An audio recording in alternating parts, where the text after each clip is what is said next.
আমরা কিন্তু অনেক পিঠে বানিয়েছি বা খেয়েছি, তবে এক বাটি চিড়ে দিয়ে এইরকম এই নরম তুলতুলে রসালো পিঠে বানিয়ে দেখুন, খেতে বন্ধুরা ভীষণ সুন্দর হয় এটা। নমস্কার বন্ধুরা, নতুন একটা ভিডিও দেখার জন্য আপনাদের আরও একবার স্বাগত জানাই। আজ আপনাদের সাথে শেয়ার করব পিঠে দুর্দান্ত স্বাদের একটা অন্যরকম, সেটা হচ্ছে চিড়ের পিঠে। খেতে তো বন্ধুরা ভীষণ সুন্দর হয় আর বানানো একেবারেই সহজ। প্লিজ প্লিজ আপনারা পুরো ভিডিওটা দেখতে থাকুন, আশা করি আপনাদের ভালো লাগবে। তো চলো রেসিপিটা শুরু করা যাক।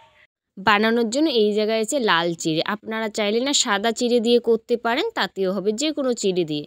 চিড়ের সাথে এক টুকরো বিস্কুটও ছিল, কারণ বিস্কুটটা ওইখানে রাখছিলাম একটা, তো অর্ধেকটা এইখানটায় আছে। তো যাই হোক, গরম জল দিয়ে এইভাবে মিনিমাম কিন্তু 15 মিনিটের মতো রাখবো, তাতে চিড়েটা নরম হবে। আর এই পাশে কড়াইতে দিয়ে দিলাম হাফ বাটি চিনি। চিনিটা কিন্তু ক্যারামেল তৈরি করব, তাই একটু নাড়াচাড়া করে অপেক্ষা করব যাতে চিনিটা বেশ ভালো গলে। আর পুর করব অন্যভাবে একটা, আপনারা শুধু দেখুন। এরকম যখন ক্যারামেল তৈরি হবে, তাতে দিয়ে দেব 1 গ্লাস দুধ ঘন করা, 2খানা মুখ ফাটানো এলাচ দিয়ে দিলাম, তাতে ফ্লেভারটা খুব সুন্দর আসবে। আপনারা চাইলে ক্যারামেল না করে কিন্তু ইসে করতে পারেন, ওই গুড় দিয়ে করতে পারেন, তাতে কালারটাও ভালো হবে, খেতেও ভালো হবে। আর 1 চিমটি দিয়ে দিলাম নুন, তাতে টেস্টটা খুব সুন্দর আসবে। এরপর হাফ যে প্যাকেট সুজি সেটা দিয়ে দিলাম।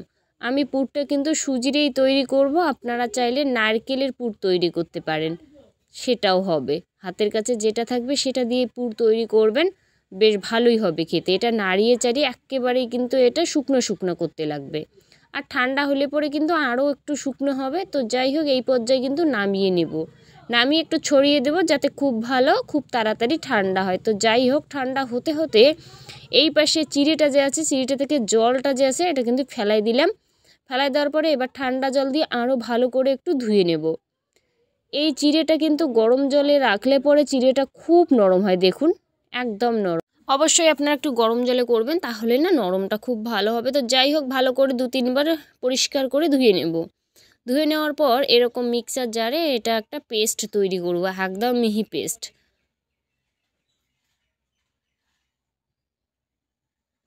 এটা ভালোভাবে এইভাবে ঘুরিয়ে পেস্ট তৈরি করতে লাগবে, জল দিতে যাবেন না, নইলে কিন্তু নরম হবে।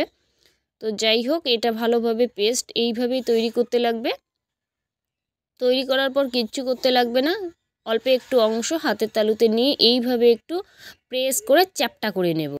হাতের মধ্যে অবশ্যই একটু তেল ব্রাশ করে নিলে পরে বা ঘি, তাহলে কিন্তু বানাতে খুব সুবিধা হবে। যাই হোক, সুজিটা ঠান্ডা হওয়ার পর এটা কিন্তু ভিতরে এইভাবে ভরিয়ে দেব, যেইভাবে আমরা পুলি পিঠে তৈরি করি ঠিক সেইভাবে। কিন্তু এইভাবে মুখটা একদম বন্ধ করে নিলাম, দেখুন আপনারা ঠিক এইভাবে কিন্তু তৈরি করতে লাগবে। এরপর এটা ভালোভাবে মসৃণ করে নেব যাতে এটা খুব সুন্দর হয়। একটু সময় নিয়ে ভালোভাবে মসৃণ করলেই কিন্তু পিঠেটা রেডি হবে। আর দেখুন ঠিক এইভাবে আমি পিঠেটা তৈরি করে নিলাম। আপনারা যেরকম খুশি সেরকম শেপ দিতে পারেন, তবে এটাই কিন্তু শেপটা খুব সহজ আছে, তাই এইভাবেই আমি দেখাচ্ছি। তো যাই হোক, আরও একটা বানিয়ে দেখাচ্ছি যাতে আপনাদের বুঝতে সুবিধা হয়। অল্প একটু অংশ নিয়ে এইভাবে প্রেস করে করে এর ভিতরে ওই পুরটা কিন্তু ভরিয়ে দেব। ভরিয়ে দেওয়ার পর ঠিক এইভাবে মুখটা বন্ধ করে নেব। সুন্দর করে মুখটা বন্ধ করে কিন্তু একটু লম্বা করে তৈরি করব, একদম মসৃণ করে। সবগুলো কিন্তু ঠিক এইভাবেই বানিয়ে নেব। আর দেখুন কতটা সুন্দর হয় পিঠেগুলো, বানানো একেবারেই সহজ। তো আমার সব পিঠেই কিন্তু একেবারেই রেডি এইখানটায়। এরপর ভাজার জন্য এইখানটায় দিয়ে দিব রিফাইন অয়েল। রিফাইন অয়েলটাকে ভালোভাবে গরম করে নিতে লাগবে। আর কড়াইয়ের তেল যদি গরম না হয় তাহলে কিন্তু পিঠেটা কড়াইতে লাগতে পারে, ওই দিকে একটু লক্ষ্য রাখবে। তো যাই হোক, ভালোভাবে গরম করার পর একে একে পিঠেটা করে সব দিয়ে একটু অপেক্ষা করব, মিনিমাম 5 থেকে 7 মিনিট। আর এটা হাই আঁচে করতে যাবেন না, একটু হালকা আঁচে করলে পরে ভিতর থেকে উপর পর্যন্ত খুব সুন্দর হবে।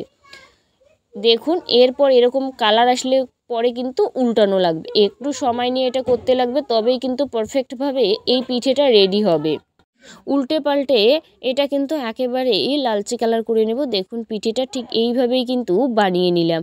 পিঠে আমার কিন্তু ভাজা একেবারেই কমপ্লিট। সময় নিয়ে ভাজলে পরে এটা দারুণ হবে। তো এটা ভাজা আমার কমপ্লিট, দেখুন কতটা সুন্দর হয়। এরপর কিন্তু দিয়ে দেব চিনি, এইখানটায় হাফ বাটি চিনিতে দিয়ে দেবো হাফ বাটি জল, দিয়ে ভালোভাবে একটা শিরা তৈরি করব।